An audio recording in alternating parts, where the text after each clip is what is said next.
Welcome everybody to the Volvo sleeper build brought to you by eBay, where we are building a 600 horsepower turbo LS sleeper using parts entirely. Maybe I should buy a new camera battery from eBay too, Jesus. Where we are building a 600 horsepower turbo LS sleeper using parts entirely off of eBay. Did you guys know that there are nearly 65 million car parts listed for sale on eBay? Did you know that they sell a turbocharger every single minute? How many minutes are in a year? Well, I do 1 times 60 times 24 times 365. That means they sold 500,000, more than 500,000 turbochargers in a year. So if you guys are looking to get some car parts, check out the eBay app, link in the description down below. But anyway, today we are gonna be heading to the junkyard to get a new solid axle for the Volvo that can handle the 600 horsepower and the drag racing launches that we're gonna be throwing at it. And the axle of choice is a Ford 88, which is an axle you can get for 200 bucks and can handle roughly 600 horsepower right out of the box. If you're looking to get a Ford 88 for your project, you're in luck, because at least in the States, they are super common. Now the Ford 88 came in early Ford Rangers and early Ford Explorers, but you want the Ford Explorer version. The Ranger version had 28 spline axles and smaller axle tubes. The Explorer version had 31 spline axles and bigger axle tubes, resulting in about a 25% increase in strength. The Explorer Ford 88 comes in a bunch of different differential options and final drive options as well, anywhere from a 308 final drive all the way up to a 410 final drive. Although these axles are common, finding a specific one can be slightly difficult. See, a lot of Explorers had an independent rear suspension,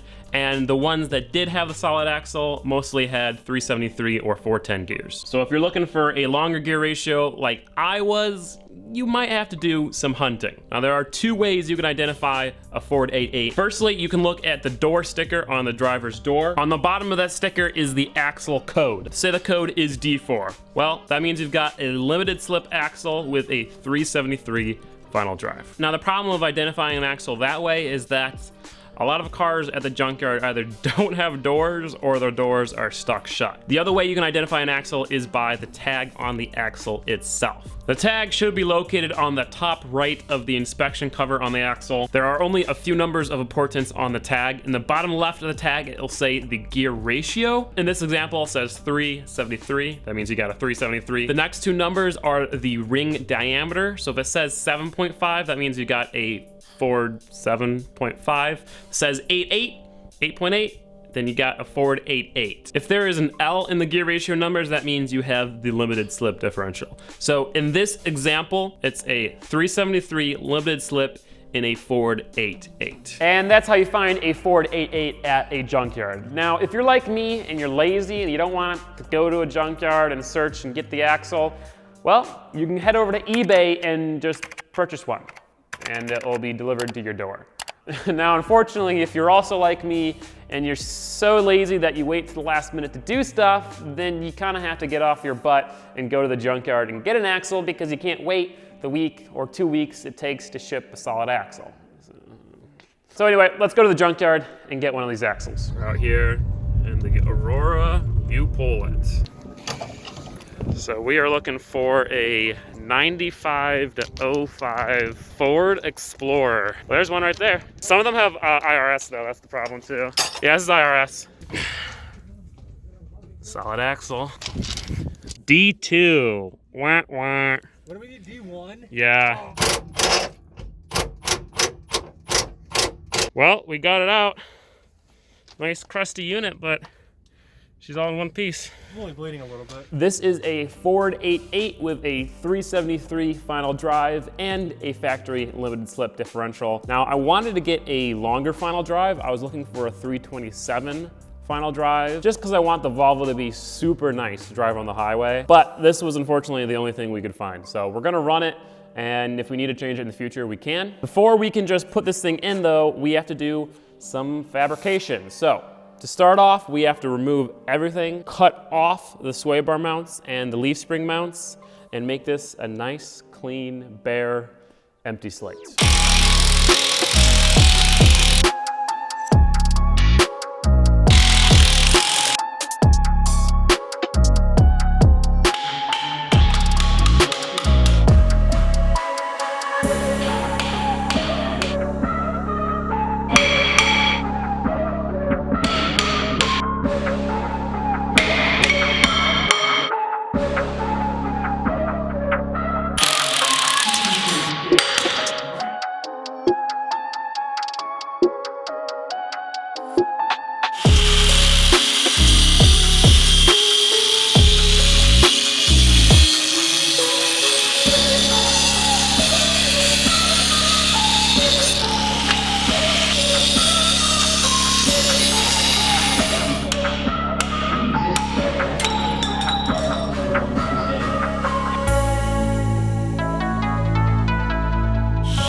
That was dirty, that was loud, but it really wasn't nearly as bad as I remembered. I remember the first time I did this, it was like the hardest, craziest thing I've ever done. In fact, I remember actually making the new axle mounts on the drift truck. I think it was the first thing I ever welded on an actual car, chassis-wise. I made the exhaust for the Previa, but let's not talk about that. Anyway, let me show you guys some of the parts that we have to put this axle into the Volvo. Let me start off by giving a brief explanation on how we're mounting the new axle into the car, because that will help you understand the parts that we got. So the factory solid axle is a 4-link suspension. So that is the same style suspension that we put in the drift truck, which is, it's a good style suspension. It's not leaf springs. Leaf springs kind of suck. What we're pretty much gonna do is replicate the factory brackets and control arms and just use that to mount the new axle in here. Of course, all this stuff was purchased off eBay, and I went ahead and included links to all this stuff in case you guys want any of it for your projects. So starting off with the big stuff, we've got double adjustable coilovers. These are QA1 coilovers, which are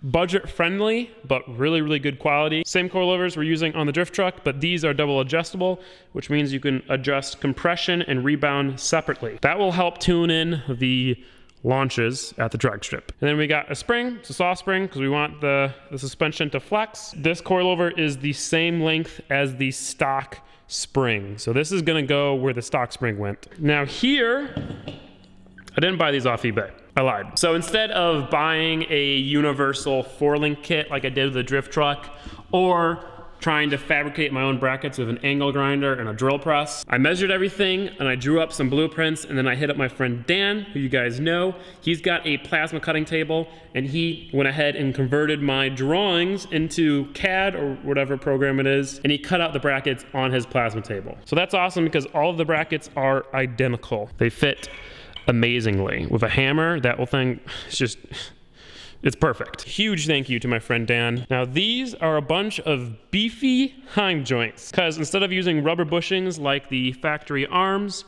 we're using solid heim joints. These will be welded to bars to create the new control arms. And those control arms will be adjustable, which will be awesome. That way we can adjust toe, we can adjust pinion angle. I almost said camber, but that's it's not how salad axles work. And those heim joints are fitting in the stock locations. They literally fit perfectly right there. Look at that. Now all the heim joints are chromoly and they are the same size, but I have different size misalignment spacers, which are these guys. These things are impossible to find anywhere except eBay. It's the strangest thing because you need them anytime you're using heim joints, but they're so hard to find. I could only find them on eBay, which is perfect because eBay. So that's that, and then that is, oh wait. No, sorry, that's not for the solid axle. I know I've done a lot of talking and explaining in this video, but I want you guys to actually learn something from these videos instead of just watching me. So hopefully you're cool with that. But without any further ado, let's go ahead and start welding those brackets onto the Ford 8.8. I went ahead and took all the measurements from the factory axle, where the bottom mounts are, where the top mounts are, how far they are from the outside, from the inside, blah, blah, blah, blah, blah. And I went ahead and traced that onto the new axle. So all we gotta do now is weld the brackets on.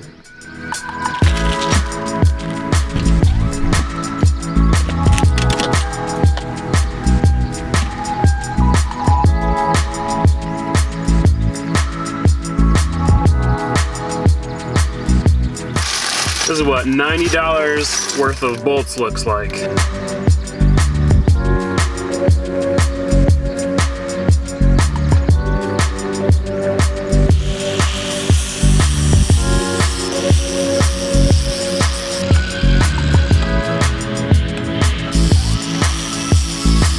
Brackets are all cleaned up, holes are drilled out, everything is now looking perfect. Let's weld these suckers on.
I'm pumped with how this is turning out. All the brackets are now tacked on. The measurements are nearly perfect. I'm at a little bit of a crossroads because I don't want to fully weld these brackets without testing suspension and cycling it, but I don't want to cycle the suspension and test it when it's only tacked together because it could snap something. But for now, I'm gonna focus on making those arms.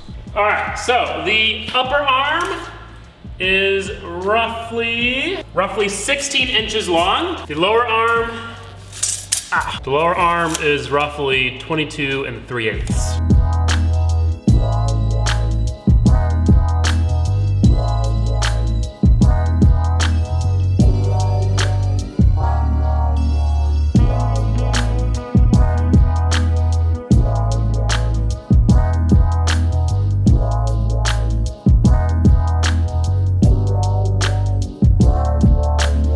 After a lot of TIG welding with the wonderful HTP welder, we got the 2 bottom arms, which are hot and still cooling off, and then we got the 2 top arms, which are, everything's looking freaking great. Now I know you guys want to see the axle put into the car today, but I've got a lot of work ahead of me and I gotta get this video out to you guys. So I'm gonna end it here. In the next video, we will finish the axle and we will get it in the car. You can watch it right now. It's live on Patreon. Either way, thank you guys so much for the support. Huge thank you to eBay for making this build possible. If you wanna check out, oh wait. I was just like, oh, I'm wearing a black hoodie. It's gotta be my Gingium hoodie. No, these are not my hoodies, but if you wanna check out some hoodies or shirts, there'll be a link in the description too. Thank you guys, goodbye. Have a great one.